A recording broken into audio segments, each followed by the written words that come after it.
कस्तो मिठो भएको किनेको सबै किनेको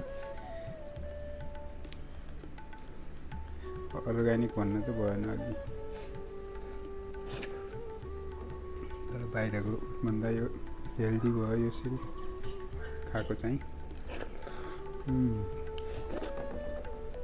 ओहो आज त कस्तो भयो साँच्चै नै लास्टै मिठो भएछ फेरि तातो तातो पनि खानुहुन्न नि त गर्मीमा